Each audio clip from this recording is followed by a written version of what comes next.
เบิ้งกาแฟมันเบิ้งโทรทัศน์เบิ้งมวยน้ำผอมแค่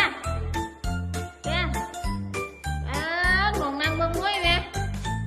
ว่าเบิ้งมวยไหมคือดีใช่ปะใช่ละอีกหน่อยไปเบิ้งมวยน้ำใหม่ไหมไปเบิ้งมวยน้ำใหม่เด้อเด้อขุดเป็นมั้งไปขี้หลังขวาเบิ้งมวยอยู่ไหนเราไปแล้วบิด1 2 1 2 3ไปเลยก็จะไปเบิ้งมวยก็จะไปเป็นเพื่อนพ่อเบิ้งมวย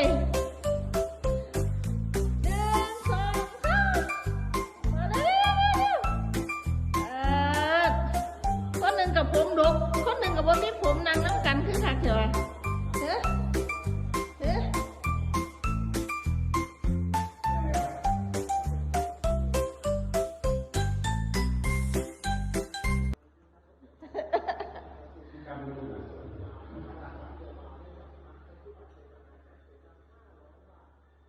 งุ่มเตียนผ่าตะลงคางๆดีๆเนี่ย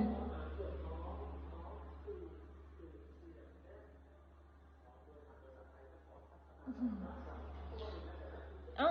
ามาหยังคือไปยืนน้ำพอ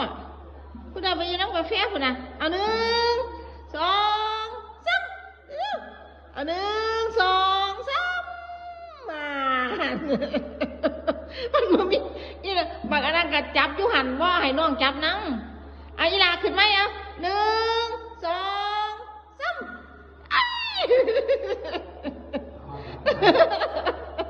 เอาแพ้กาแฟกับแบงน้องจับได้เพียงเนาะเลี้ยงขึ้นไหมแล้วเลี้ยงขึ้นไหมนั่นน่ะเขาบอกให้นั่งเลยแล้วเอา1 2 3แล้วไปหลังพ่อเร็วเอา1 2 3เลี้ยงเร็วโอ้ยเดี๋ยวเบิ่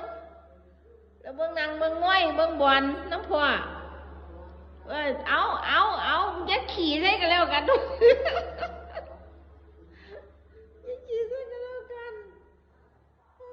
อีหล่ะคือบ่ไปนั่งน้ำไอ้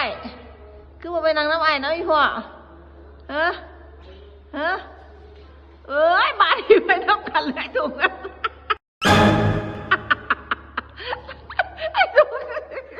เดี๋ยวเบิ่งนี่พระน้องขึ้นตาสังแล้วเบิ่งสิสั่งน้ำหนักว่าจะของซ้ำไหนเดี๋ยวเบิ่งพระน้องขึ้นตาสัง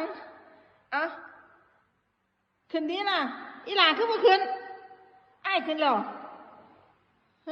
พากันผู้ใดจักเนาะขึ้นดูแฟขึ้นเบิ่งขึ้นเบิ่งขึ้นตาสังมึงดูลูกขึ้นตาสังมึงดูพากันพาน้องขึ้นตาสังตรงมึงตึงแมงอยู่อย่ามาผู้แม่ได้ถามว่าอยากรอดตื่นลงมาได้บ่เด้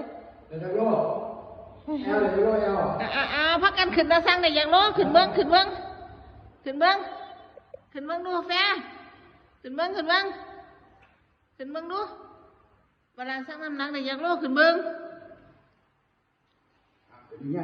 มันจอดแต่ขึ้นตรงเฮียนนั่นแหละบ่ต้องเปิดไฟนั่น